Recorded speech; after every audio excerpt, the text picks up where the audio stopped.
Hello, good morning, my dear students. Hope you are fit and fine during this pandemic situation. Welcome to my English online class. We have started punctuation and we completed those types of punctuations, quizzal list. Don't forget to keep notes while you are watching my class. So let's start. Punctuation. প্রিয় শিক্ষার্থীরা, হয়তো অনেকে যারা আজকে আমার ক্লাসটা নতুন দেখছো তারা মনে করতে পারো যে ম্যাডাম আজকে ইংলিশে কেন শুরু করলো। তো আজকেই শুধু আমি এটার আনসার দিব। এটা হচ্ছে ক্লাসে একটু ডাইভার্সিটি আনার জন্য অনেকগুলো কারণ আছে। এরপর হচ্ছে যে কোনো ভাষা শেখার ফার্স্ট এবং ফরমোস্ট যেটা হচ্ছে যে স্কিলটা দরকার সেটা হচ্ছে লিসনিং স্কিল। মানে তোমরা যত বেশি ইংরেজি শুনবে তত বেশি তুমি শিখতে পারবে। এজন্য সবকিছু মিলিয়ে আর আমরা যখন শুনতে শুনতে অনেক কিছু শিখে ফেলবো। প্রথম একটু তোমাদের কাছে অন্যরকম মনে হবে, একটু অকাট মনে হবে, বাট যখন রেগুলার ক্লাসে তোমরা এই কথাগুলো শুনবে তখন তোমাদের কাছে একদম কনসেপ্টটা ক্লিয়ার হয়ে যাবে। আর আমি যখন মেইন যে টপিকস যেটা পড়াশোনার ভিতরে সেটা আমি অবশ্যই বাংলায় আলোচনা করব, কারণ আমরা ইংলিশ মিডিয়ামের শিক্ষার্থী না, আমার শিক্ষার্থীরা বাংলা মিডিয়ামে, এবং হঠাৎ করে আমি তোমাদের উপরে একটা লোড দিতে পারি না। এতদিন একভাবে চলেছ, হঠাৎ করে আমরা ওভারনাইট চেঞ্জ হতে পারবো না। এজন্য আমরা অল্প অল্প করে ইংরেজিতে কথা বলা শিখবো। তো এটাও একটা মাধ্যম শেখার। এবং আমরা যেটা করবো এবং ফিনিশিংয়ে, স্টার্টিং এবং ফিনিশিংয়ে আমরা কিছু ইংরেজি কথাবার্তা বলবো। যেমন কিছু ক্লাস শুরু করার আগে কিছু কমন কথাবার্তা থাকে, হ্যাঁ, যেমন আমি প্রথমে বলেছি শুভ সকাল, ইংরেজিতে আমি বাংলা একটু বলে দিই।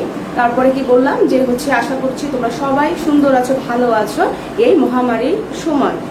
তারপরে হচ্ছে যেটা বললাম সবাইকে স্বাগতম জানালাম আমার ক্লাসে। তারপরে হচ্ছে যে যখন তোমরা আমার ক্লাস দেখবে কখনোই নোট নিতে ভুলবে না, এটা খুব জরুরি ক্লাস করার জন্য। এরপরে মেইন যে টপিকসটা সেটা আমি বাংলায় আলোচনা করব, এবং আমরা যখন শেষ করবো ক্লাসের ফিনিশিং একদম কিছু কমন কথাবার্তা দিয়ে যেমন শেষ করা হয়, যেমন বলি হচ্ছে আজ আর নয়, এরপরে নেক্সট ক্লাসে আবার দেখা হবে, সবাই হোমওয়ার্ক জমা দিবে, বা আমার এই ক্লাসে যদি কারো কোনো সমস্যা থাকে সেটা আমাকে জানাবে। এই যে কিছু কমন কথাবার্তা, এগুলো আমরা একটু ইংরেজিতে প্র্যাকটিস করতে পারি। তো কয়েকদিন তোমরা ক্লাস করলে নিজেরাই বুঝে ফেলবে, ওকে? তো এই জন্য মানে হেজিটেশন ফিল করা বা অ্যানশাস হওয়ার কিছুই নাই যে আমি বুঝতে পারছি না, ক্লাস নতুনভাবে হচ্ছে। আর আমরা পাঞ্চুয়েশনটা আজকে শেষ করে দিব। পাঞ্চুয়েশনে যেগুলো আরেকটা কথা বলেছি যে পাঞ্চুয়েশন আমরা শুরু করেছি, হ্যাঁ, উই হ্যাভ স্টার্টেড পাঞ্চুয়েশন, কিন্তু আজকে হচ্ছে যেগুলো এখনো বাকি আছে, হুইজ আর লেফট, এখনো যে টাইপস গুলো বাকি আছে সেইগুলো আজকে আমি শেষ করে দিব। এবং যদি সম্ভব হয় আজকে আমরা আবার ক্যাপিটালাইজেশনও চলে যাব পাঞ্চুয়েশন শেষ করে। সো আমার শিক্ষার্থীরা, এখানে দেখো আমরা পাঞ্চুয়েশন এখন নিয়ে আলোচনা করব, কিছু বাকি আছে সেইগুলো। আর মোস্ট কমন যেগুলো বেশি ইম্পর্টেন্ট পরীক্ষা আসার মতো সেগুলো আমরা অলরেডি ফিনিশ করেছি।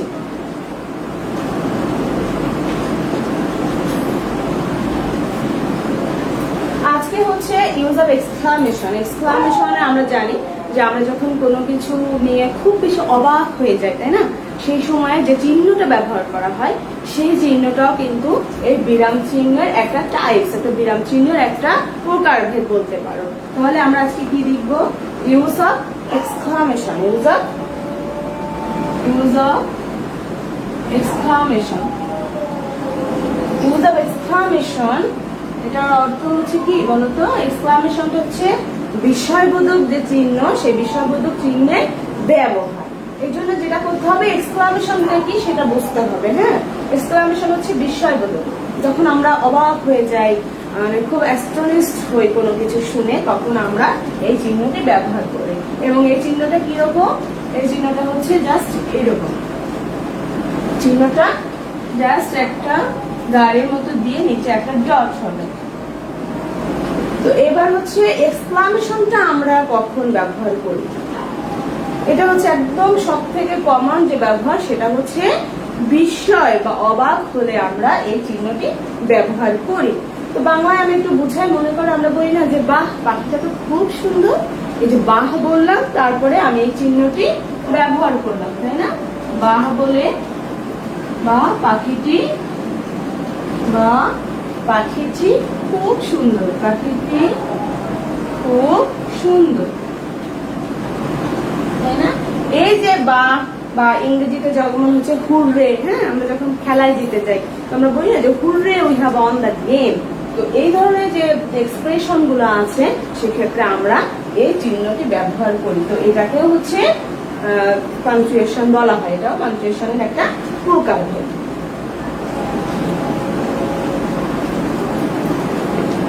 এরপরে দেখো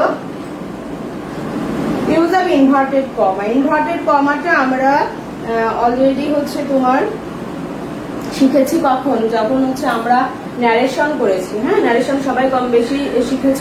তো ন্যারেশনে এই ইনভার্টেড কমাটা খুব ব্যবহার করা হয়। তাহলে আজকে আমরা এখন কি শিখবো? Use of inverted comma. Use of inverted comma, use of inverted comma।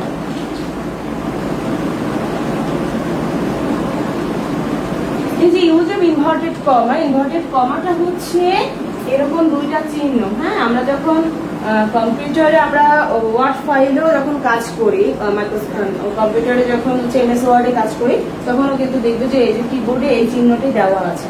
কিবোর্ডে এই যে চিহ্নটি, এটাকে বলা হচ্ছে ইনভার্টেড কমা। দুইটা কমা দুই সাইড দিয়ে এরকম হচ্ছে কোনো একটা ওয়ার্ডকে এভাবে হচ্ছে দেওয়া থাকে, কোনো একটা ওয়ার্ডের দুই সাইডে এরকম চিহ্ন দেওয়া থাকলে সেটাকে হচ্ছে আমরা বলবো ইনভার্টেড কমা। এখন এই ইনভার্টেড কমাটা আমরা কখন ব্যবহার করি? মনে করো যে কোনো একটা তুমি নাটক, কোনো উপন্যাস পড়ছো, সেটা ইংরেজিতে হোক বা বাংলায় হোক, তো সেই যে নাটকের নাম, সেই যে উপন্যাসের নাম বা কোনো কবিতা, সেইটার ক্ষেত্রেও আমরা এটা ব্যবহার করতে পারি এই চিহ্নটি। ওকে, যেমন তুমি বলতে পারো যে মার্চেন্ট অফ ভেনিস একটা হচ্ছে শেক্সপিয়ারিয়ান ড্রামা। তো এই নামটার পরে আমরা এই চিহ্নটি দিয়ে আমরা কথাটা বলতে পারি। আর যখন আমরা হচ্ছে ন্যারেশন করেছি তখন তো তোমরা দেখছো ডিরেক্ট স্পিচে কোনো একটা কথার ভিতরে এই চিহ্নটি দেওয়া থাকে। যেমন আমি বলি, ফার্স্ট উদাহরণটা আগে যাব, যে দি মার্চেন্ট অফ ভেনিস অনেক ড্রামা আছে। তো এখানে আর একটা দিন ম্যাকবেথ, মনে করো ম্যাকবেথ হচ্ছে খুব পপুলার একটা ড্রামা। ম্যাকবেথ এটা হচ্ছে একটা নাম, হ্যাঁ, ড্রামার নাম। তো Macbeth is a famous Shakespearean drama.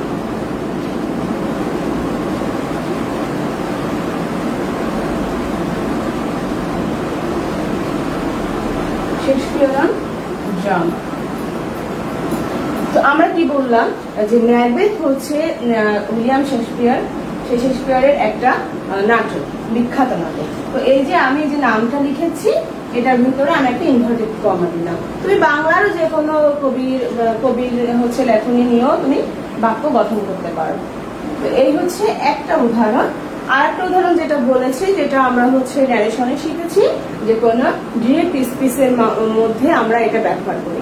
যেমন আমি বললাম যে my father said don't run in the sun, অথবা my father said make a note, অথবা অনেক ধরনের যে read attentively, respect your teachers. যে কোনো বাক্য আমরা এভাবে গঠন করতে পারি। তাহলে সেটা কি হবে, সেই যে কথাটা, তার যে স্পিচটা, সেটা আমরা ইনভার্টেড কমার মধ্যে ব্যবহার করতে পারি। কিরকম হচ্ছে দেখো, মাই ফাদার সেড, কি বললো, আমার বাবা আমাকে, এখানে একটা কমা হবে, হ্যাঁ, এখানে একটা কমা হবে। এবার যে কথাটি বলেছে সেটা আমরা এখান থেকে আমরা এরকম চিহ্ন দিব, এটাকে ইনভার্টেড কমা বলে। কি কথাটা বললো, don't run in the sun, run, এটা তুমি নানান ভাবে লিখতে পারো, যে কথাই বলুক না কেন, in the sun। বাবা বললো যে রোদে দৌড়াদৌড়ি করিও না, তাই না? তো এই যে কথাটা, বাবার কথাটা, দেখো এখানে শুরুতে একটা চিহ্ন দিয়েছি, ইনভার্টেড কমা দিয়েছি, এবং যখন স্পিচটা শেষ করেছি আমি ফিনিশিংও সেম চিহ্নটা দিয়ে আমি স্পিচটা শেষ করেছি। তো এটাকে হচ্ছে উদ্ধরণ চিহ্ন বলা হয় বাংলায়, আর ইংরেজিতে হচ্ছে ইনভার্টেড কমা। আচ্ছা, এখানে আমি হচ্ছে বাংলায় উদাহরণটা দিয়েছি, তোমরা ইংলিশে যে কোনো উদাহরণ এখানে লিখতে পারো। হ্যাঁ, বা যদি কোনো রকমের মনে করো যদি কোনো দুঃখ প্রকাশ, সবসময় যে কোনো এক্সাইটমেন্ট বা সুন্দর জিনিস না, আমি এক্সক্লামেশনের কথা বলছি, একটু ব্যাকে যাচ্ছি এই কারণে। তো আমি খেয়াল করলাম যে আমি বাংলায় উদাহরণটা লিখেছি। তো এখানে তোমরা লিখতে পারো, মনে করো তুমি কোনো কষ্ট পেয়েছো, কোনো একটা শক হয়েছে, আমরা বলি না হায় রে আমার পুরা কপাল, হায় রে আমি শেষ, আমার সর্বনাশ হয়ে গেছে। এই ধরনের কথাবার্তাও কিন্তু আমরা এই এক্সক্লামেশন চিহ্নটা ব্যবহার করতে পারি। তার মানে আমি বলছি যে সবসময় যে কোনো এক্সাইটমেন্ট অথবা গুড নিউজ এটার ক্ষেত্রে তো ব্যবহার আছেই, এটা ছাড়াও মোরওভার আমরা কি করতে পারি, কোন রকমের সমস্যা বা কোনো স্যাড নিউজ যেটা হচ্ছে আমরা খুব শকড, এ ধরনের কথাবার্তা গুলো আমরা এটা ব্যবহার করতে পারি। তো আমরা বলতে পারি যে অ্যালাস আই অ্যাম আনডান, হাই আমার সর্বনাশ হয়েছে। তো দেখো এটাও একটা উদাহরণ, অ্যালাস আই অ্যাম আনডান, যে হাই আমার সর্বনাশ হয়েছে। তাহলে এটার অর্থ অ্যালাস হচ্ছে হাই আমার সর্বনাশ হয়েছে। তো এই যে বিভিন্ন ধরনের এক্সপ্রেশন আমরা এভাবে এক্সক্লামেশন চিহ্নের মাধ্যমে আমরা এক্সপ্রেস করতে পারি। এই হচ্ছে আমাদের আজকে দুইটা ব্যবহার, আরো কিছু ব্যবহার আছে। প্রিয় শিক্ষার্থীরা তোমরা একটু এই পর্যন্ত রিভাইজ করো এবং কারো কোনো যদি প্রবলেম থাকে আমাকে জানাও যে কোথায় তোমরা বুঝতে পারছো না। আর অবশ্যই অবশ্যই সবসময় আমি বলি, ক্লাসের শুরুতেও বলে নিয়েছি, তোমরা যেদিন যে ক্লাস করবে সেদিনে তারিখ দিয়ে সেই ক্লাসের নোট ডাউন খাতায় করে নিবে। এটা খুব খুব জরুরি, কারণ তুমি একটা ক্লাস করছো, তোমার কোনো ডকুমেন্টস সাথে নাই, তুমি কোনো কিছু লিখে রাখছো না, এটা কিন্তু হবে না। অবশ্যই তোমাকে নোট ডাউন করতে হবে ক্লাস চলাকালীন সময়।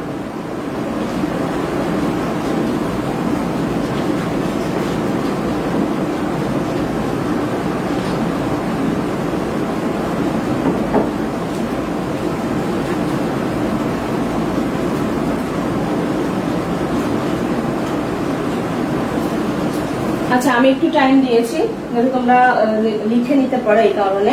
আর আমি সবসময় বলি ক্লাসে দুটি কাজ একসঙ্গে করবে না। বেশিরভাগ শিক্ষার্থী দেখা যায় সেটা অনলাইন ক্লাস হোক অফলাইন ক্লাস হোক যেখানেই হোক না কেন, লেখার জন্য নোট লিখে রাখার জন্য খুব ব্যস্ত হয়ে যায়। এই দুইটা কাজ একসঙ্গে করতে গেলে মনোযোগটা নষ্ট হয়। তো আমি অবশ্যই সবসময় তোমাদের জন্য আমি টাইম দিই লেখার জন্য। যখন আমি কোনো স্পিচ দিব, যখন আমি কোনো কিছু বোঝাচ্ছি, সেইটা তোমরা মনোযোগ সহকারে শুনবে। কারণ এই লেখাগুলো তোমার যে কোনো বইতে তুমি ইন্টারনেটে সার্চ দিলে ইজিলি পেয়ে যাবে। বাট এবং কিছু স্পেশাল নোট থাকে যেগুলো বইতে ওভাবে উপস্থাপনা করা থাকে না। তারপরও আমি রিকোয়েস্ট করব সবসময় আগে লেকচারের প্রাধান্য দিবে, লেকচার শোনার পরে তুমি এটা লিখে নিবে। আর যদি তোমার সেই সময়ের ভিতরে লেখাটা কমপ্লিট না হয়, তুমি সময় চেয়ে নিবে শিক্ষকের কাছে যে আমি লিখে শেষ করতে পারিনি, আমি লেকচার শুনছিলাম। অবশ্যই তোমার যে কোনো শিক্ষক, যে শিক্ষকের ক্লাসেই তুমি নোট নাও না কেন, অবশ্যই সে কনসিডার করবে, সে বুঝতে পারবে যে না আমার শিক্ষার্থী তো ঠিকই বলেছে, সে শুনছিল বিধায় সে লিখতে পারেনি, তো তাকে একটু সময় দেওয়া উচিত। এই জন্য দেখবে যে আমি অল্প কিছু আলোচনা হলেও আমি একটু সরে যাই, আমি তোমাদের এই বোর্ডটাকে হাইলাইট করি, কারণ অনলাইন ক্লাস আর অফলাইন ক্লাস কখনোই এক না, এবং তোমাদের সময় দিই একটু লেখার জন্য। তাহলে এবার আমরা চলে যাব নেক্সট আমাদের যেটা আছে, এটার পরে আছে আমাদের ইউজ অফ অ্যাপোস্ট্রফি। অ্যাপোস্ট্রফিটা আমরা কখন ব্যবহার করি, অ্যাপোস্ট্রফির সাইনটা কি, আমরা ডিটেলস এখন অ্যাপোস্ট্রফি নিয়ে আলোচনা করব। তো দেখো আমি মুছে দিচ্ছি।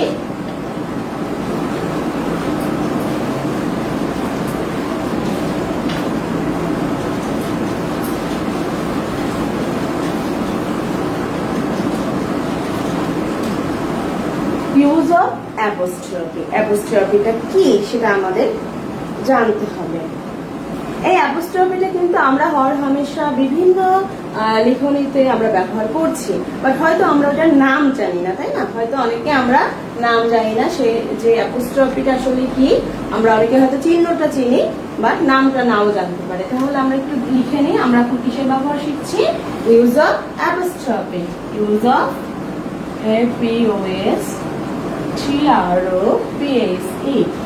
APOSTROPHE apostrophe. এখন এই অ্যাপোস্ট্রফির চিহ্নটা হচ্ছে এরকম, অ্যাপোস্ট্রফির চিহ্নটা হচ্ছে উপরে একটা কমার মতো। তো এটা আমরা ইউজ করি কখন, মনে করো এর বিভিন্ন ব্যবহার আছে। একটা হচ্ছে আমরা যখন পজিটিভ কেস ইউজ করি, এখন পজিটিভ কেস হয়তো অনেকে ভুলে গেছো বা অনেকের মনে আছে। পজিটিভ কেসটা হচ্ছে সম্বন্ধপদ, মানে হচ্ছে সম্পর্ক নির্ণয় করে। পজিটিভ কেস হচ্ছে, একটু লিখে নি, POSSESIVE, পজিটিভ কেস। এই পজিটিভ কেসটা হচ্ছে সম্বন্ধপদ, মানে কোন রিলেশনশিপ বিল্ড আপ করে কারোর সঙ্গে। মনে করো আমি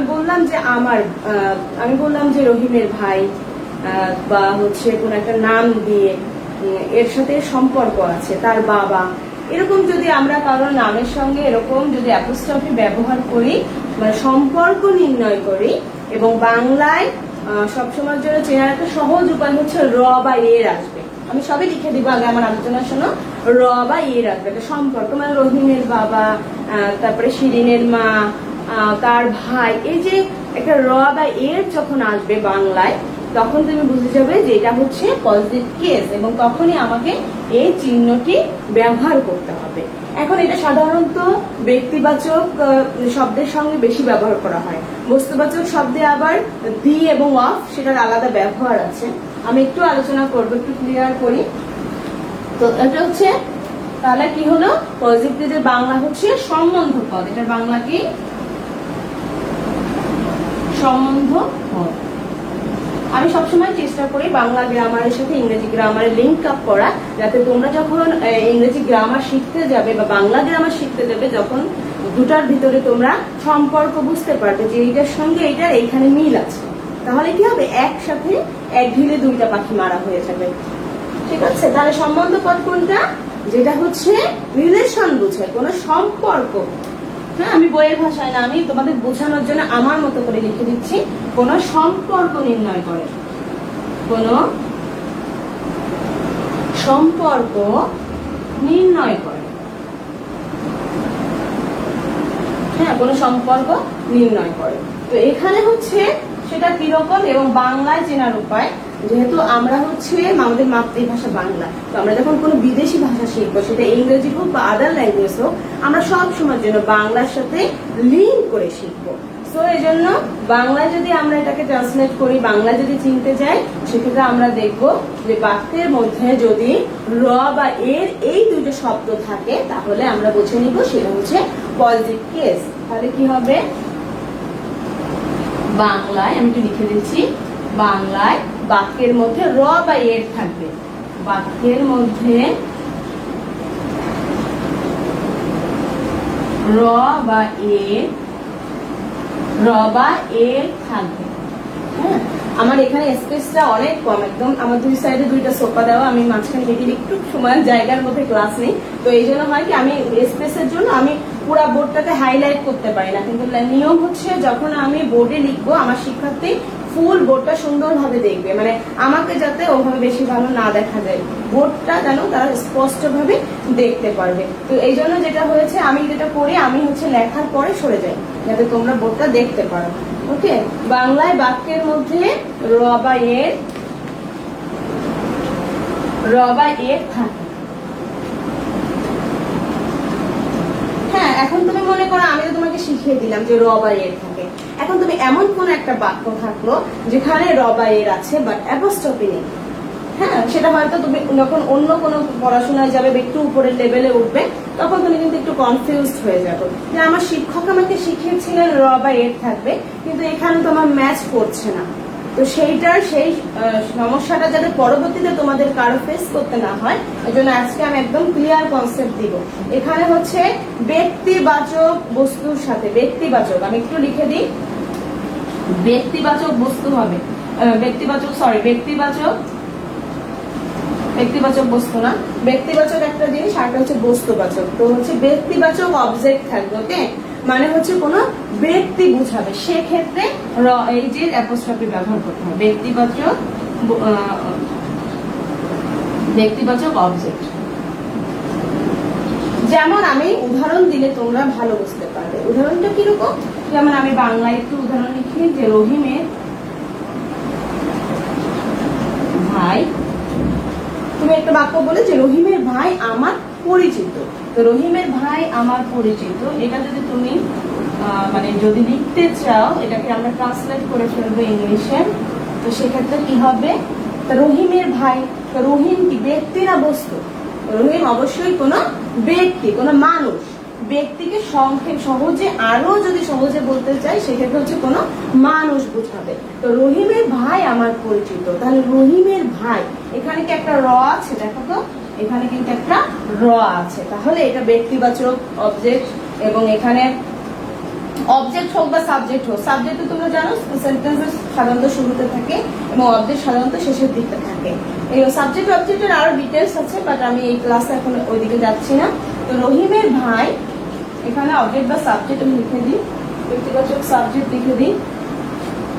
সাবজেক্ট লিখতে তোমাদের বুঝতে ভালো সুবিধা হবে, যেহেতু এখানে আমি সাবজেক্ট হিসেবে ব্যবহার করছি ব্যক্তিবাচক সাবজেক্ট বা অবজেক্ট, যেটাই বলো না কেন। মানে সবসময়ের জন্য আমাদের যেটা করতে হবে, আমাদের এই র বা এর ব্যক্তি হলেই আসবে। তাহলে রহিমের ভাই আমার পরিচিত, তাহলে রহিমের ভাই, এটা যদি আমি ট্রান্সলেট করি তাহলে কি হবে, রহিমস ব্রাদার। বাকি অংশ আমি পরে দেখছি, আগে আমি ফার্স্ট যে পোর্শনটা আছে রহিমের ভাই, তাহলে কি হবে, রহিমস ব্রাদার। রহিমস ব্রাদার আমার পরিচিত। এবারে ভার্ব নিয়ে আসবো, is familiar to me, is known to me, নানান ভাবে করা যায়, is known to me।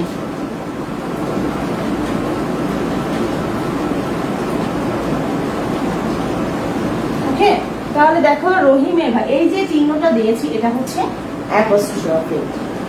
তাহলে দেখো পজিটিভ কেসটা কি, আমি আবার একটু শুরু থেকে রিভাইসে যাচ্ছি।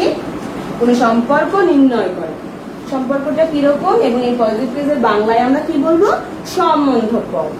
বাংলায় বাক্যের মধ্যে র বা এর থাকে, এবং র বা এর কখন থাকবে এটা বেশি, এই যে এটা খুব জরুরি, ব্যক্তিবাচক সাবজেক্ট বা অবজেক্টের ক্ষেত্রে। ব্যক্তিবাচক যেমন রহিমের ভাই, শিউলির বোন, এই যে বিভিন্ন ধরনের নাম দিয়ে কোনো ব্যক্তি, হ্যাঁ সেরকম আমার বাবার পরিচিত, আমার ভাইয়ের, মানে ব্যক্তি বোঝাবো, সেক্ষেত্রে আমরা এই অ্যাপোস্ট্রফি ব্যবহার করব। আর একটা আছে, এই র বা এর যখন বস্তু বোঝাই সেই ধরনের বাক্য আমরা কিভাবে ট্রান্সলেট করব। যদিও সেটা আমার পাঞ্চুয়েশনের মধ্যে আসছে না, কিন্তু আমি একটু ক্লিয়ার কনসেপ্ট দেওয়ার জন্য আমি সেই আলোচনাটাও এর ভিতরে নিয়ে আসবো। এটা কিন্তু পাঞ্চুয়েশনের মধ্যে না, আমি পজিটিভ কেসের বাইরে চলে যাচ্ছি, একটু রুলস অফ অ্যাপোস্ট্রফির বাইরে চলে যাচ্ছি।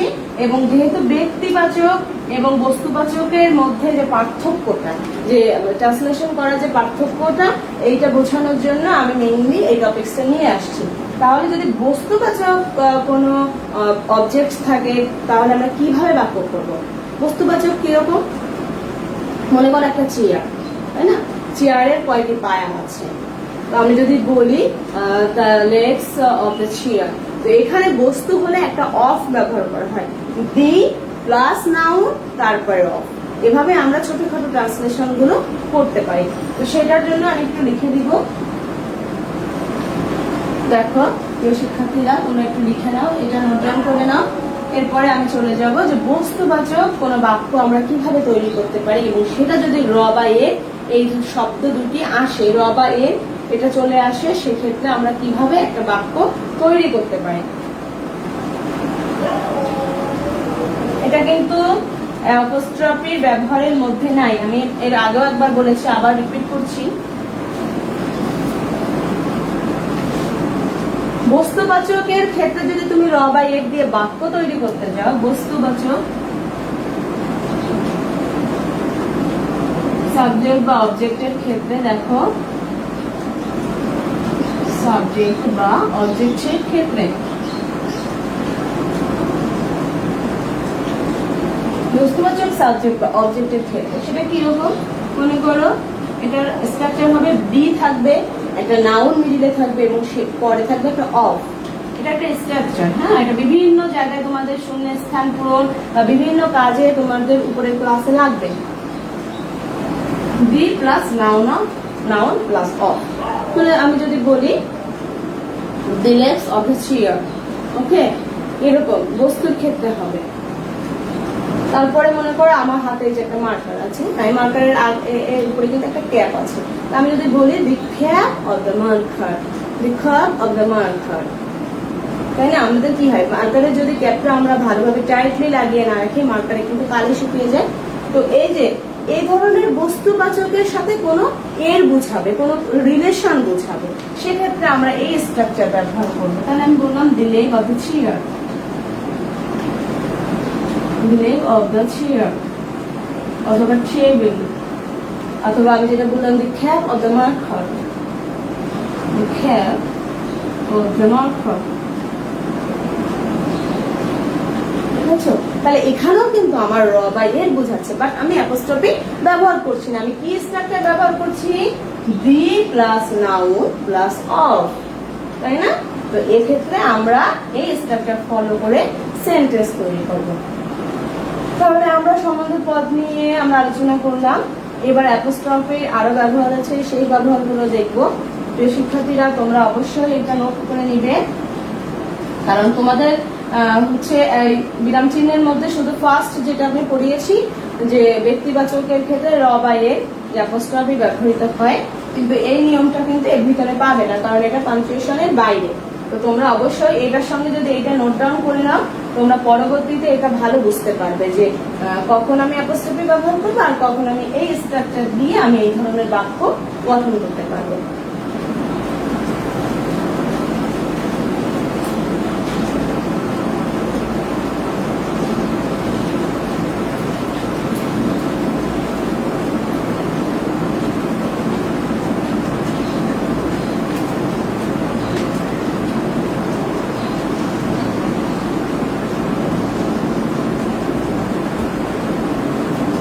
আচ্ছা, আমি এটা মুছে দিচ্ছি।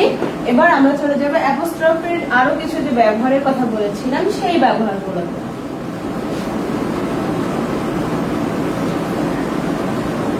এটা হচ্ছে আমরা যখন কোনো কিছু সংক্ষিপ্ত রূপ ব্যবহার করি, সংক্ষিপ্ত রূপটা মেইনলি আমরা বেসিক্যালি বেশি ব্যবহার করি আমরা ডায়লগ রাইটিং এর ক্ষেত্রে, ট্যাগ কোশ্চেনের ক্ষেত্রে, আর হচ্ছে আমরা স্পিকিং এ ব্যবহার করি যখন আমরা কথা বলি। তো সেই সংক্ষিপ্ত রূপটা কিরকম, সেক্ষেত্রে আমরা অ্যাপোস্ট্রফি ব্যবহার করে থাকি। যেরকম হচ্ছে আমি বললাম হোয়াটসঅ্যাপ, তো হোয়াটসঅ্যাপ কিন্তু আমি এখানে অ্যাপোস্ট্রফি দিয়েছি। তারপরে মনে করো হোয়াটস ইউর নেম আমরা বলি না, কিন্তু আমি যখন ইংলিশে কোনো কোশ্চেন তোমাদের দিব তখন কিন্তু আমি হোয়াটস ইউর নেম দিব না, কারণ এটা স্পোকেনে ব্যবহার করা হয়, রাইটিং এ ব্যবহার করা হয় না। রাইটিং এ যেটা আমি বলে নিয়েছি, আমরা যখন ডায়লগ প্র্যাকটিস করি ডায়লগ রাইটিং এর ক্ষেত্রে ব্যবহার করতে পারি, আর যখন আমরা ট্যাগ কোশ্চেনের যে গ্রামার আছে সেক্ষেত্রে ব্যবহারটা দেখা যায়। তো এখানে আমরা যেমন what's your name, what's your name, তো এখানে কিন্তু আমি একটা বিষয়টাকে, একটা জিনিসকে আমি এখানে বিলুপ্ত করেছি, একটা ওয়ার্ড আমি এখানে দিই, সেই ওয়ার্ডটা কি। এবং এই অ্যাপোস্ট্রফির এই যে মানে সংক্ষিপ্ত রূপ এবং ফুল রূপ জানাটা খুব দরকার, না হলে তুমি হচ্ছে অর্থ বুঝতে পারবে না, শব্দটা ক্লিয়ার কনসেপ্ট তোমার থাকবে না। যেমন হটস যদি হয়, এখানে ছিল হট ইজ, এই ইজটাকে আমি অ্যাপোস্ট্রফি দিয়ে লিখেছি, হট ইজ ইউর নেম। ওকে, তারপরে হচ্ছে এরকম খুয়ারি, এটাকেও কিন্তু এভাবে লেখা যায়। হ্যাঁ, এটা মানে হচ্ছে আর। তোমরা এই ব্যবহারগুলো অনেক জায়গায় দেখে থাকবে, আমরা অনেক সময় কনফিউজ হয়ে যাই যে এটা আবার কি জিনিস। তো এটা হচ্ছে এই যে অ্যাপোস্ট্রফি দিয়ে এই যে ফুল যে ওয়ার্ডটা ছিল সেটাকে হাইড করে এভাবে লেখা যায়। তো এটা হচ্ছে একটা ব্যবহার। আর একটা ব্যবহার আছে যেটা আমরা খুব বেশি ইউজ করে থাকি, মনে করো আমরা কোনো ঘড়ির টাইম বলছি যে এখন কয়টা বাজে, এটা এম পি এম দিয়েও বলা যায়, আবার কি বলা যায়, আবার ও ক্লক দিয়েও আমরা ইউজ করি, তাই না? যেমন আমার হাতে এই মুহূর্তে একটা হ্যান্ড ওয়াচ আছে, হ্যাঁ, তো কেউ যদি আমাকে বলে হর্স টাইম নাও এখন কয়টা বাজে, তো সেক্ষেত্রে তখন আমি ও ক্লক দিয়েও বলতে পারি। তো এই যে ও ক্লক, এটা কিন্তু একটা সংক্ষিপ্ত ফর্ম আছে। ও ক্লকের ফুল মিনিংটা আজকে আমি দেখাচ্ছি তোমাদের। এই যে ও ক্লক, ও ক্লকের ফুল মিনিং হচ্ছে অফ ক্লক। এটা আমরা হয়তো অনেকেই জানি না, বা অনেকে কেউ কেউ জেনেও থাকতে পারো। তো অফ ক্লক, ও ক্লকের ফুল মিনিং হচ্ছে অফ ক্লক। তো আমরা যদি বলি ইটস 8:30 o'clock, ঠিক আছে?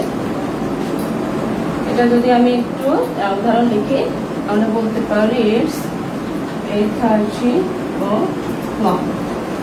ঠিক আছে, দেখো আমি দুইটা অ্যাপোস্ট্রফি ইচ্ছা করে ইউজ করেছি। এখানে একটা দিয়েছি, এটা হচ্ছে ইট ইজ। ওকে, এই এটার অর্থ হচ্ছে ইট ইজ 8 o'clock হচ্ছে অফ ক্লক, 8:30 অফ ক্লক। তাহলে দেখো আমরা এভাবে কিন্তু হাইড করছি একটা ফুল একটা সেন্টেন্সকে, ফুল একটা অনেক ওয়ার্ডকেই পুরো হাইড করছি। এখানে যেমন ইট ছিল, এটাকে অ্যাপোস্ট্রফি দিয়ে হাইড করেছি, এবং এখানে অফ ছিল, এখানেও অ্যাপোস্ট্রফি দিয়ে হাইড করেছি। তো এরকম বিলুপ্তির ক্ষেত্রে আমরা এই অ্যাপোস্ট্রফিটা ব্যবহার করতে পারি। তাহলে এই হচ্ছে আমাদের অ্যাপোস্ট্রফির ব্যবহার। এরপরে আমরা নেক্সট আর একটা ব্যবহারে যাব। দেখো প্রিয় শিক্ষার্থীরা, তোমরা যদি কোথাও বুঝতে অসুবিধা হয়, যদি বলো যে ম্যাডাম আরো একটু স্লোলি আর একটু ধীরে ধীরে বোঝান, সেটাও মোস্ট ওয়েলকাম, কিন্তু আমাকে বলতে হবে। সমস্যা থাকলে অবশ্যই সমাধান আছে, আমাকে জানালে আমি সেভাবে তোমাদের শেখাবো। তো এই হচ্ছে অ্যাপোস্ট্রফি। এরপরে হচ্ছে হাইপেন। এই হাইপেনটা আমরা সব সময় কম বেশি ইউজ করে থাকি আমাদের লেখার মধ্যে। তো এই হাইপেনটা কি এবং এই হাইপেনটা আমরা কখন ব্যবহার করি, হাইপেনের চিহ্নটা কিরকম সেটা আবার আমরা দেখব। এবং তোমরা একটু অ্যাপোস্ট্রফি রিভাইজ করে নাও, দেখো কোথাও কোনো সমস্যা আছে কিনা। এটা লেখা শেষ হলেই আমি নেক্সট আইটেমে চলে যাব। আর প্রত্যেকটা আইটেম আমাদের শেষ হওয়ার পরে আমরা তো একটা এক্সাম নিই, আর হচ্ছে তোমাদের সবগুলো রিভিশন হবে। এই সব গ্রামার শেষ হলে, বেসিক শেষ হলে আমি শুধুমাত্র মডেল টেস্টে চলে যাব, যে কিভাবে আমাদের 50 মার্কসের কোশ্চেন আসবে সেই স্যাম্পল কোশ্চেন প্র্যাকটিসে যাব। এবং এই পাঞ্চুয়েশনের পরে আছে ক্যাপিটালাইজেশন এবং ট্রান্সফরমেশন। এই দুইটা আইটেম আমাদের বেসিক আলোচনা এখনো বাকি আছে। তো আমরা এখন চলে যাব ড্যাশ, ইউজ অফ ড্যাশ। দেখো এটা মুছে দিচ্ছি।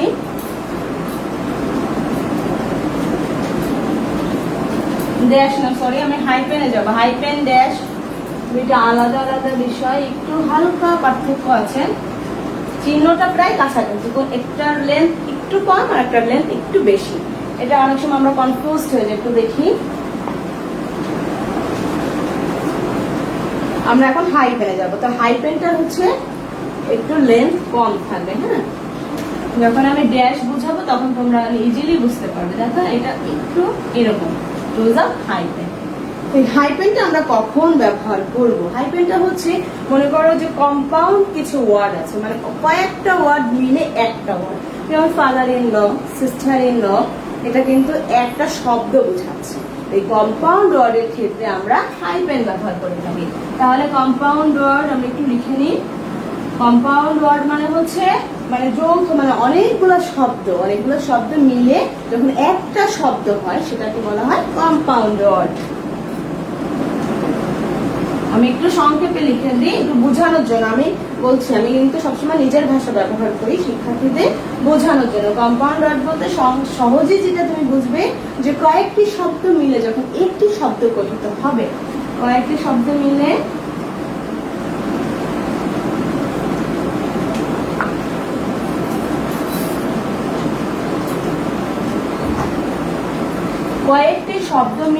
একটি শব্দ গঠিত হবে, কয়েকটি শব্দ মিলে একটি শব্দ গঠিত হবে, একটি শব্দ গঠিত হলে সেটাকে আমরা কি বলবো? সংক্ষেপে কম্পাউন্ড ওয়ার্ড। তো এই কম্পাউন্ড ওয়ার্ডের ক্ষেত্রে আমরা হাইপেন ব্যবহার করি। কম্পাউন্ড ওয়ার্ডের ক্ষেত্রে হাইপেন ব্যবহার করা হয়। হাইপেন ব্যবহৃত হয় বা ব্যবহার করা হয়, একই কথা, ব্যবহৃত হয়। যেমন আমরা কি লিখতে পারি? Father in law, sister in law, daughter in law. Father in law,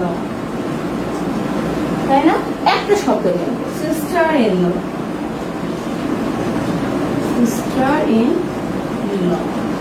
daughter in ল।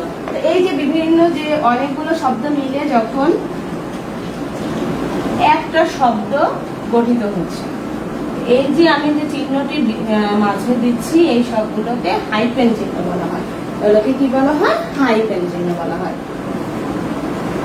তো এরপরে দেখো, এরপরে হচ্ছে ড্যাশ। হ্যাঁ, এই ড্যাশ আমরা কখন ব্যবহার করি? হাইফেন এবং ড্যাশের মধ্যে একটু পার্থক্য আছে।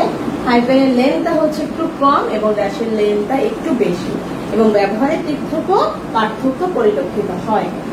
তাহলে তোমরা এটা আমি আবার আলোচনা করি। কম্পাউন্ড ওয়ার্ডের ক্ষেত্রে হাইফেন ব্যবহৃত হয়। কম্পাউন্ড ওয়ার্ড কি সংক্ষেপে বলতে পারি যে কয়েকটি শব্দ মিলে যখন একটা শব্দ একটা নতুন অর্থ বোঝায় সেটাকেই হচ্ছে কম্পাউন্ড ওয়ার্ড। যেমন হচ্ছে দেখো এখানে আছে সিস্টার ইন ল, এই তিনটা শব্দ মিলে কিন্তু একটা ওয়ার্ড গঠিত হয়েছে এবং একটা অর্থ মিল করছে, এবং দেখো এর ভিতরে এই যে চিহ্নটি দেওয়া আছে এটাকে বলা হয় হাইফেন চিহ্ন। তাহলে প্রিয় শিক্ষার্থীরা তোমরা এটা অবশ্যই খাতা লিখে নিবে। এরপরে আমরা চলে যাব ইউজ অফ ড্যাশ, এবং কারো কোথাও বুঝতে অসুবিধা হলে অবশ্যই আমাদের জানাতে হবে।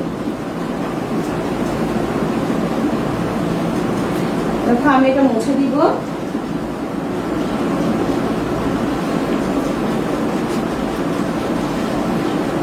এবার আমরা চলে যাব ইউজ অফ ড্যাশ। ড্যাশটা আবার কি জিনিস, এটার ব্যবহার কিরকম, চিহ্ন কিরকম, এগুলো নিয়েই এখন আলোচনা হবে। তাহলে আমরা উপরে লিখে ফেলার টপিকসটা হচ্ছে ড্যাশ, DASH, এবং চিহ্নটা একটু লম্বা হবে বেশি, চিহ্নটা একটু লেন্থ বেশি হবে, হাইফেনের থেকে একটু লেন্থ বেশি হবে। এই জায়গাটা আমাদের খেয়াল রাখতে হবে যে চিহ্ন যেন ভুল না হয়, হাইফেনের থেকে একটু বেশি হবে।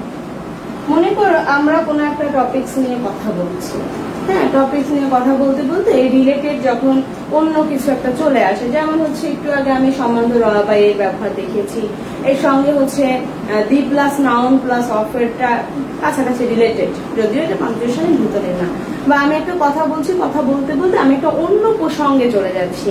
মনে করো ডেসক্রিপশনটা আমি একরকম বলছি, একটা টপিকস নিয়ে আলোচনা হচ্ছে, হঠাৎ করে আমি কোনো একটা কারণে আমি একটু অন্য প্রসঙ্গে চলে যাচ্ছি।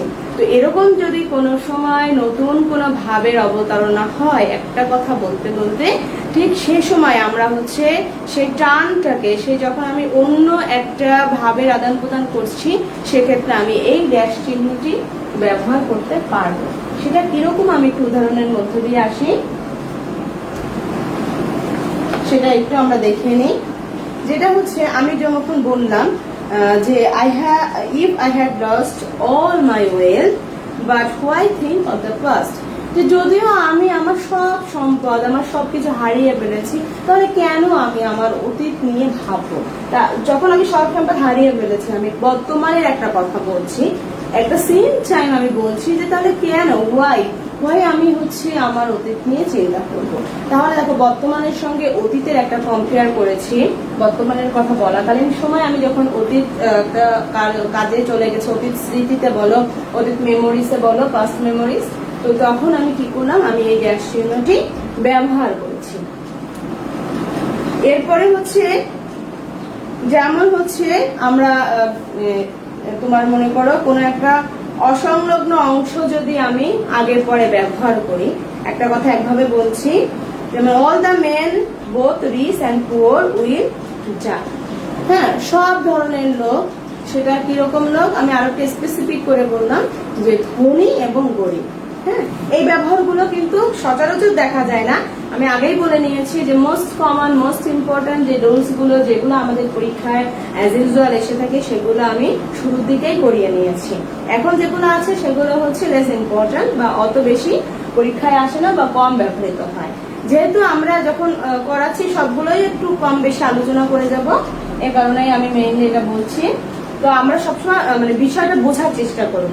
তোমাদের পরীক্ষায় কিন্তু একটা প্যাসেজ আকারে আসবে, প্যাসেজ আকারে আসবে, কিছু সেন্টেন্স দেওয়া থাকবে, ওই প্যাসেজটার ভিতরেই তোমার এই পাঞ্চুয়েশন গুলো ইউজ করতে হবে।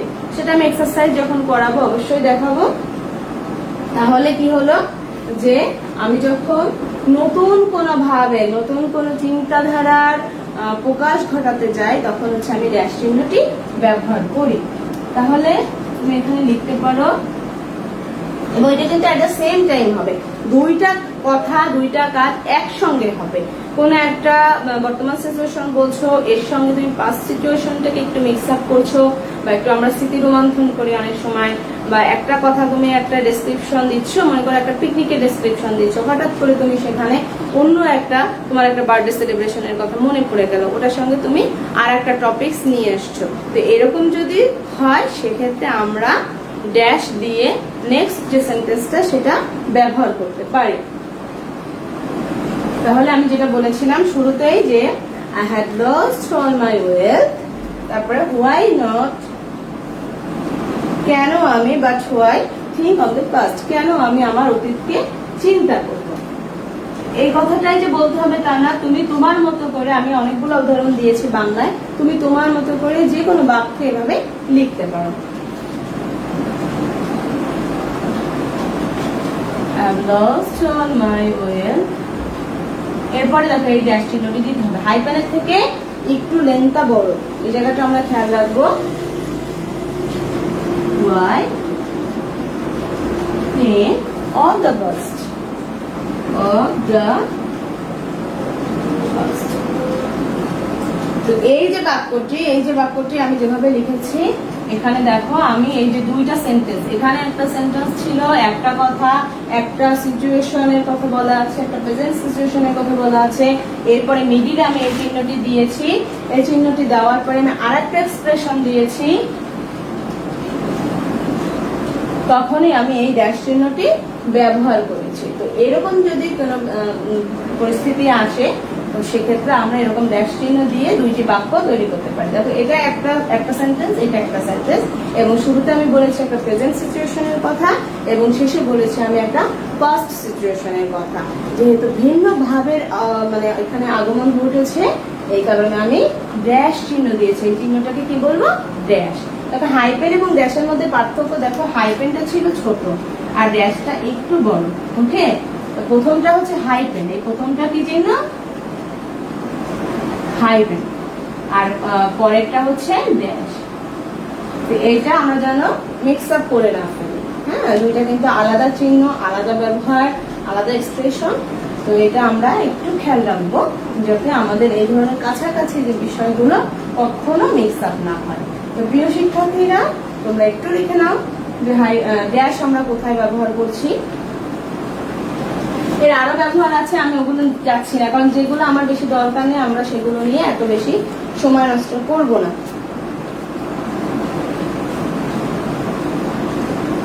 এরপরে আমরা চলে যাব ব্র্যাকেটের ব্যবহার। ব্র্যাকেট আমরা কম বেশি জানি, আমরা যখন ম্যাথমেটিক্স করি আমাদের ব্র্যাকেটের ব্যবহার থাকে, বা যে কোনো কথা বলার ক্ষেত্রে, যেমন কোনো কিছু আমি বললাম সেটা আর একটু স্পেসিফিক বলার জন্য, আর ডিটেলস বলার জন্য আমরা কিন্তু ব্র্যাকেটে কোনো একটা ইনফরমেশন বলে দিই।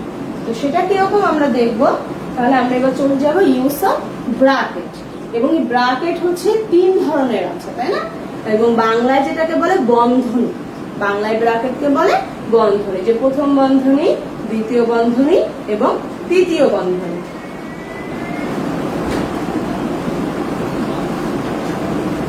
তাহলে আমরা এখন চলে যাব use of bracket.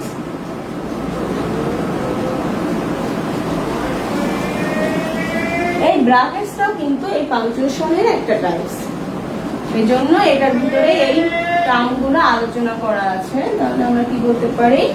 Use of brackets. তো আমরা যেহেতু বলেছি যে আমরা লিঙ্ক করে পড়ো বাংলার সঙ্গে ইংরেজি, তাহলে বাংলায় কি বলবো? বন্ধনী। বাংলায় হচ্ছে বন্ধনী। এখন এই বন্ধনী কত ধরনের আছে? তিন ধরনের আছে। বাংলা যেরকম বলে এটা হচ্ছে ফার্স্ট ব্র্যাকেট, তারপরে কি সেকেন্ড ব্র্যাকেট, আচ্ছা আমি নিচে নিচে লিখি, সেকেন্ড ব্র্যাকেট, তারপরে হচ্ছে থার্ড ব্র্যাকেট, তাই না? এই ব্র্যাকেট গুলো কিন্তু আমরা সরল যখন অঙ্ক করি, সরল কোনো অঙ্কের ক্ষেত্রে এই ব্র্যাকেটস এর ব্যবহার খুব বেশি দেখা যায়। তো এখানে হচ্ছে এটাকে হচ্ছে ফার্স্ট ব্র্যাকেট, এটাকে কি বলবো? First bracket, BRACKET, sorry CKET, এরপরে এটা হচ্ছে সেকেন্ড ব্র্যাকেট, আর এটা হচ্ছে থার্ড ব্র্যাকেট। তার মানে প্রথম বন্ধনী, দ্বিতীয় বন্ধনী, আর একটা হচ্ছে কি তৃতীয় বন্ধনী। সেটাও আমরা একটু লিখে ফেলি। তাহলে এটাকে বলবো হচ্ছে প্রথম বন্ধনী, প্রথম বন্ধনী, এরপর হচ্ছে দ্বিতীয় বন্ধনী, আর হচ্ছে তৃতীয় বন্ধনী। থার্ড ব্র্যাকেট হচ্ছে এই যে। এখন আমরা দেখি যে এই তিনটা ব্র্যাকেটের ব্যবহার কিন্তু আমরা পেয়ে থাকি। তো সেক্ষেত্রে আমরা দেখব কোনো কিছু যেমন ব্যাখ্যা করতে, হ্যাঁ, যেমন আমি বললাম যে আমি আমার সবকিছু হারিয়ে ফেলেছি, পথে আমি রেখে এসেছি। তো সেই সবকিছু বলতে কি বোঝাচ্ছে সেটা আমি একটু ব্র্যাকেটে একটু স্পেসিফিক করে বলে দিলাম যে হ্যাঁ আমার মানি ব্যাগ হারিয়েছে, আমার পার্স হারিয়েছে। আসলে মানি ব্যাগ কথাটা কিন্তু রং। দেখো একটা শিখাতে গেলে অনেক কিছু চলে আসে। মানি ব্যাগ শব্দটা আমরা ব্যবহার করি, মানি ব্যাগ কিন্তু একদম রং একটা শব্দ, রং এক্সপ্রেশন। মানি ব্যাগ কি টাকার ব্যাগ? না, ওটাকে আমরা বলবো হচ্ছে ওয়ালেট। ওটাকে কি বলবো? ওয়ালেট। মানি ব্যাগ রং হবে কি ওয়ালেট। মানি ব্যাগ বলা যাবে না। মানি ব্যাগ হচ্ছে মনে করো একটা টাকার ব্যাগ। আসলে কি টাকার ব্যাগ? ওটা আমরা কি করি, ওটা হবে হচ্ছে ওয়ালেট। মানি ব্যাগ না বলে আমরা কি বলবো? ওয়ালেট বলবো। ঠিক আছে, শেখার কোনো শেষ নেই। তো হচ্ছে মনে করো তোমার একটা ওয়ালেট হারিয়েছে, সেই ওয়ালেটের মধ্যে তোমার অনেক কিছু ছিল। তোমার পাসপোর্ট ছিল, তোমার টাকা ছিল, তোমার আইডি কার্ড ছিল, হ্যাঁ, তোমার কিছু ইম্পর্টেন্ট কাগজ ছিল, হয়তো ইম্পর্টেন্ট নোট করা কোনো কিছু, কারো মোবাইল নাম্বার লেখা বা কারো কোনো কার্ড ছিল। তো এইগুলো তুমি যখন ডিটেলস বলবে, তুমি একটা ব্র্যাকেটের মধ্যে, ফার্স্ট ব্র্যাকেটের মধ্যে ওই বিষয়গুলো একদম ক্লিয়ার করে তুমি বলতে পারো। তো এই প্রথম বন্ধনীর ব্যবহারটা পাঞ্চুয়েশনে খুব বেশি দেখা যায়, সেটাই আমি এখানে বলছি। তো এরকম যদি আমরা কোনো লেখার ক্ষেত্রে এটা ব্যবহার করে থাকি, তো এটাও হচ্ছে একটা পাঞ্চুয়েশনের ব্যবহার। তাহলে তোমরা একটু লিখে নাও যে ব্র্যাকেট কি কি ধরনের আছে, বন্ধনী, এবং কয়টা বন্ধনী আছে সেটাও লিখেছি। এবং আমরা আলোচনার সাপেক্ষে একটা নতুন শব্দ শিখেছি। আমরা এখন থেকে আর কখনো মানি ব্যাগ বলবো না, আমরা কি বলবো? ওয়ালেট বলবো। Wallet, not money bag, it's wallet.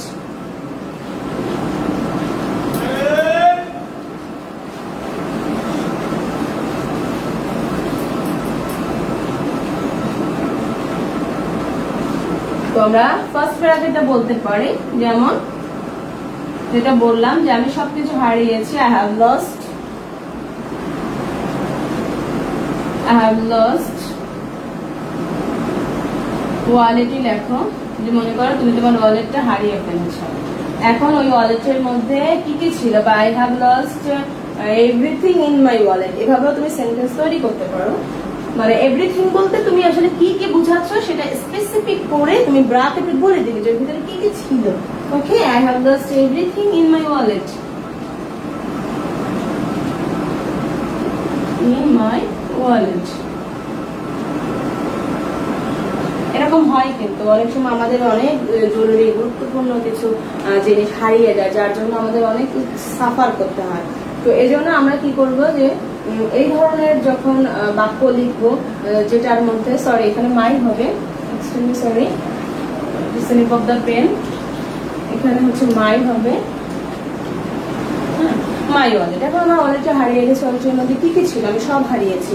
এবার আমি ফার্স্ট ব্র্যাকেট দিয়ে লিখতে পারবো মানি ছিল, ওকে, পাসপোর্ট ছিল, তারপরে তোমার আইডি কার্ড ছিল,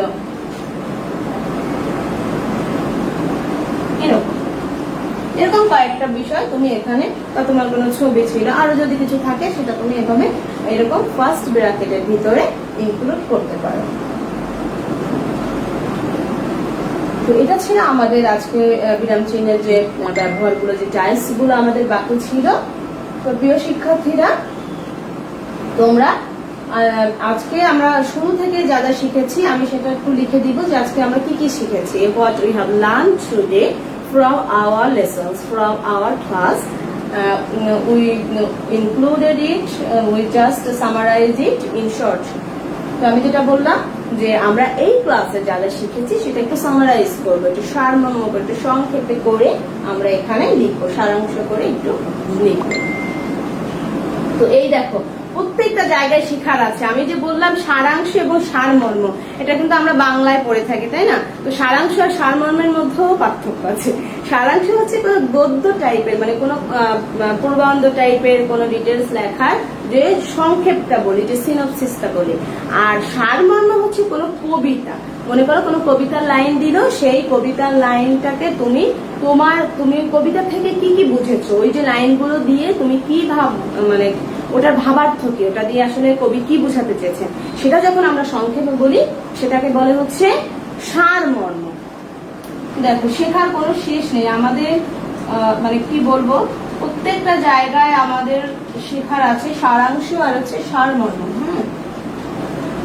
তো এখন হচ্ছে আমরা কিন্তু সারমর্ম করছি, কারণ আমরা একটা গদ্য টাইপের একটা, যেহেতু আমরা একটা ক্লাস নিয়েছি, সেই ক্লাসটা তো নিশ্চয়ই কবিতার উপরে না, তো সেই ক্লাসের একটা জাস্ট ফুল একটা সামারাইজ আমরা করবো।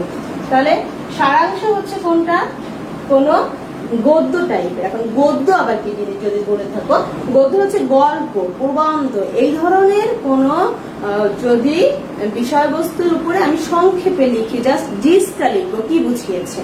যেমন হচ্ছে আমি এখন আমরা টোটাল ক্লাসে যা যা শিখেছি যার একটা লিস্ট করব, এবং লিস্ট করে আমরা একটা গ্লান্স আমরা দেখে নেব।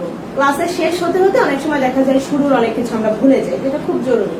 তো সারাংশ আর সারমর্ম, তাহলে এখানে হচ্ছে কোনো গল্প, প্রবন্ধ বা এই টাইপের কোনো আলোচনা, যেমন ক্লাসে কিন্তু একটা টোটাল একটা আলোচনা হয়েছে, এটা গল্পের মতো করে বলতে পারে, এটা প্রবন্ধের একটা পার্ট হতে পারে। এইগুলোর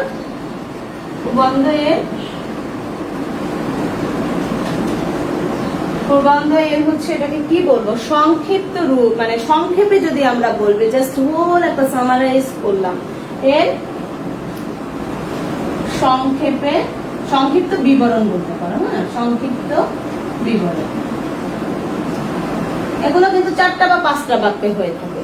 আর সারমর্ম হচ্ছে যখন তোমার কোনো আসবে, কবিতার যখন তুমি সংক্ষিপ্ত একটা বিবরণ দিবে, যে কবিতাটার মাধ্যমে আসলে লেখক কি বুঝাতে চেয়েছে, সেটা তুমি 4টা বা 5টা বাক্যে লিখতে হবে।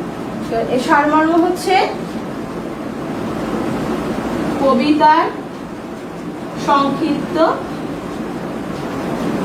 বিবরণ বা বর্ণনা বলতে পারো, বিবরণ যা বর্ণনা হবে, দেখো ডেসক্রিপশন, শর্ট ডেসক্রিপশন। হ্যাঁ, তো এই হচ্ছে।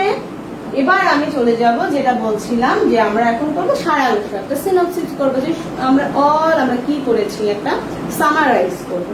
তাহলে আজকের ক্লাস আমরা কি কি শিখেছি, what we have learned today, আমরা একটু দেখবো।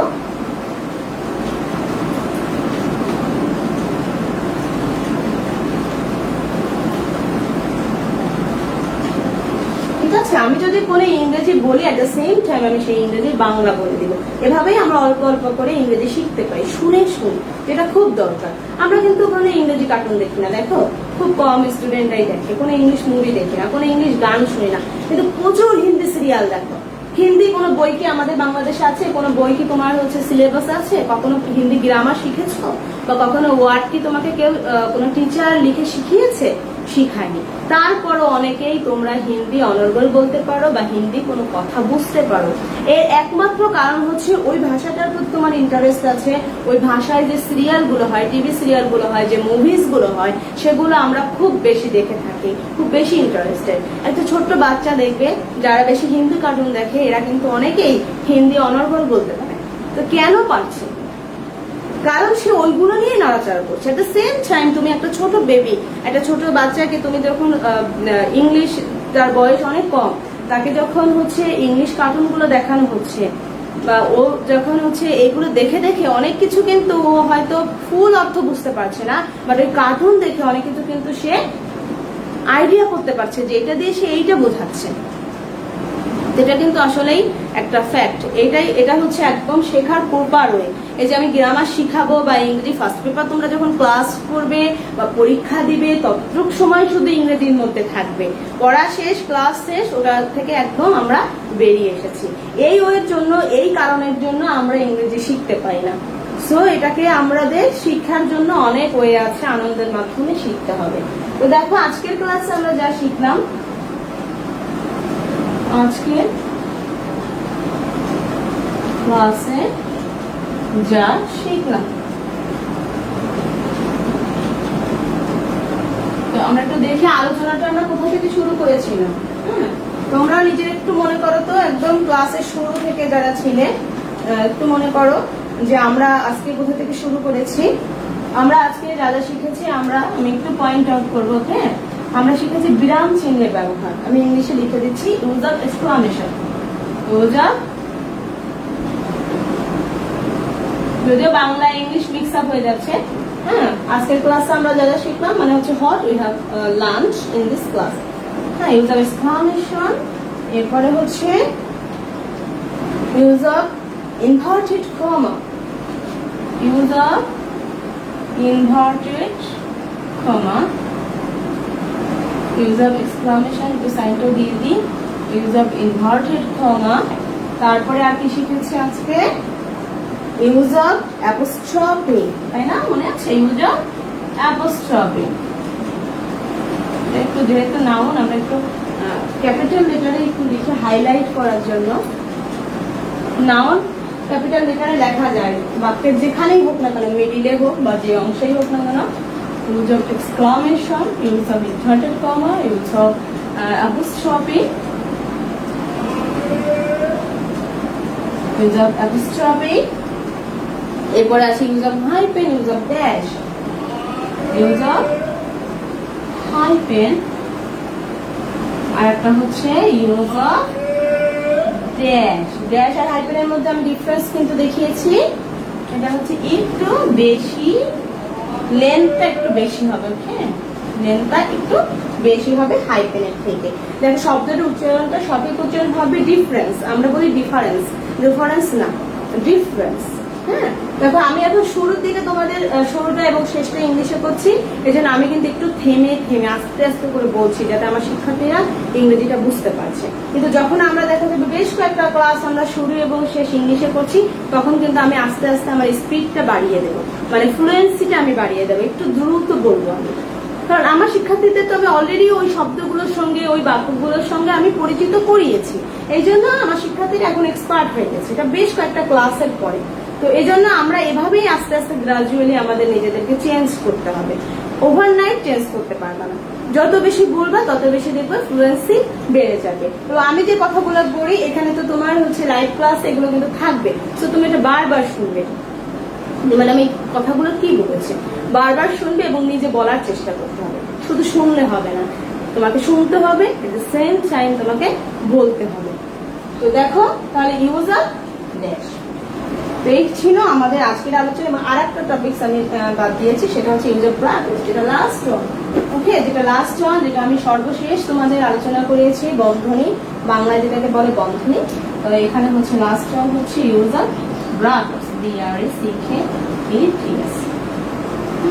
ইউজ অফ ব্র্যাকেটস, এই ব্র্যাকেটস তো আবার বিভিন্ন ধরনের আছে।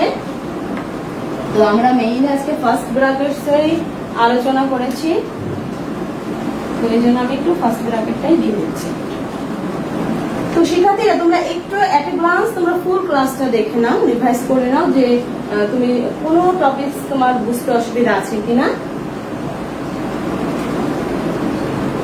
এবার আমি তোমাদের জন্য একটা হোমওয়ার্ক দিয়ে দিব, বরাবরের মতো হোমওয়ার্ক থাকবে, এবং আমি তোমাদের একটা এক্সাম ডেট দিব। আমি সবসময় কিন্তু সব ক্লাসেই বলে থাকি যে আমি তোমাদের এক্সাম ডেট দিব। হ্যাঁ, এক্সামের আগে আমি আরেকটা ক্লাস নিব, সেটা হচ্ছে এক্সারসাইজের উপরে, যে আমার পরীক্ষায় কিভাবে পাঞ্চুয়েশনটা আসবে সেটার উপরে এক্সারসাইজ করেই আমি তোমাদের পরীক্ষা দিব। তো তোমরা এখন থেকেই প্রিপারেশন নেওয়া শুরু করে দাও, এবং আমি এক্সাম ডেট তোমাদের গ্রুপে ডেট আগে থেকেই দিয়ে দিব, আজকালের মধ্যে একটা ডেট দিয়ে দিব। তো এখানে আমাদের হোমওয়ার্ক হচ্ছে আমি যা যা করিয়েছি, এই যে আমরা আজকে যা যা শিখলাম এই সবগুলোই হোমওয়ার্ক। তুমি সুন্দরভাবে পড়বে, বোঝার চেষ্টা করবে, তারপর হোমওয়ার্ক লিখবে। তাহলে আমি SW কি লিখতে পারি? CW SW।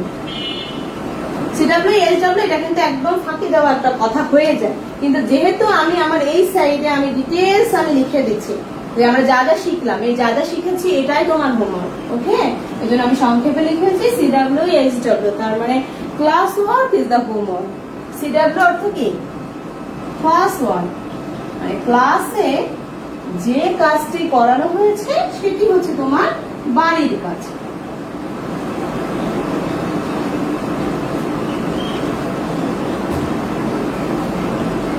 তাহলে নিশ্চয়ই তোমরা বাড়ির কাজটি বুঝতে পেরেছো। That's all for the time being. Thanks for watching my class. If you face any difficulty or don't understand any topics or anything, please let me know. I will solve it later. Till then, stay home, stay safe. Bye bye.